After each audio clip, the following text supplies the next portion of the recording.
আজকে বাহিরে যে আবহাওয়াটা এটা কার কার পছন্দ। এত গরমের মাঝে হঠাৎ করে আল্লাহ পাক কত সুন্দর একটা ঠান্ডা দিন দিয়েছে, মেঘাচ্ছন্ন আকাশ আর কতটা সুন্দর একটা ঠান্ডা ঠান্ডা দিন।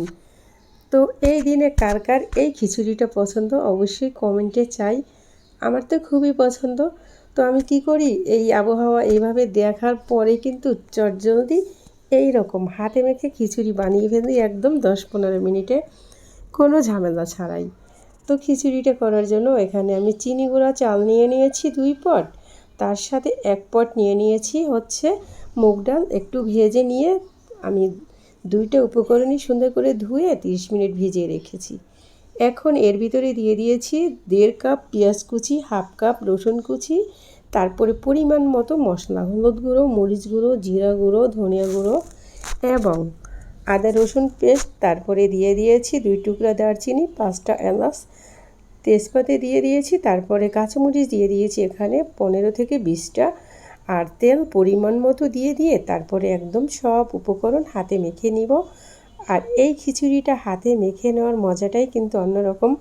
তো আমার যখনই খেতে মন চায় চটজলদি, তখন কিন্তু আমি বেশি একটা উপকরণের দিকে তাকাই না, চটজলদি এভাবে একটা খিচুড়ি বানিয়ে নেই।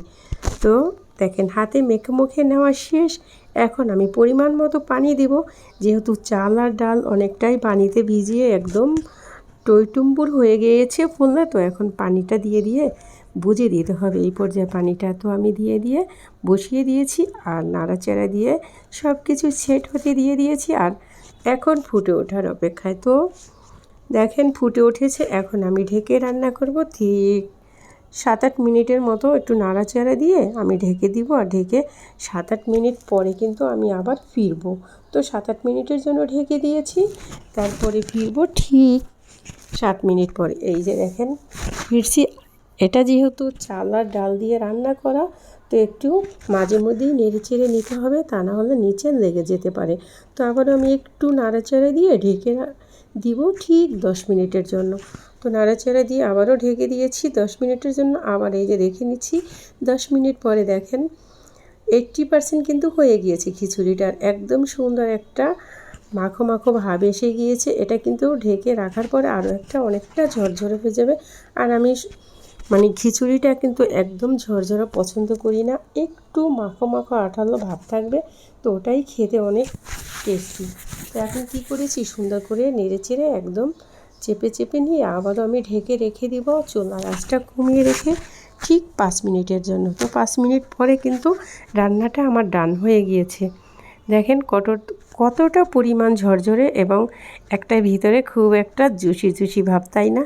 তো খিচুড়ি যদি এইভাবে না হয় তো খেতে কি মজা হবে?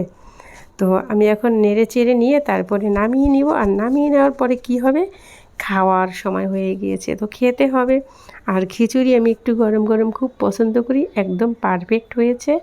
তো খাওয়ার জন্য কি করেছি, এই যে দেখেন এটা কিন্তু আমি আমার জন্য নিয়ে নিয়েছি। আর এই খিচুড়িটা কিন্তু ভর্তার সাথেও খুব খেতে দারুণ লাগে। তো আপনাদের যদি পছন্দ হয় তো এটা ভর্তার সাথেও খেয়ে নিতে পারেন, কিন্তু আজকে আমার ভর্তা করতে মন চাচ্ছে না। তো আমি অফ ক্যামেরায় গরুর গোশত ভুনা করে নিয়েছি, ওটা দিয়েই খাবো। তো কার কার এই মেঘাচ্ছন্ন দিনে খিচুড়িটা পছন্দ কমেন্টে চাই। তো রেসিপিটা এই পর্যন্তই ছিল। খোদা হাফেজ, বাই।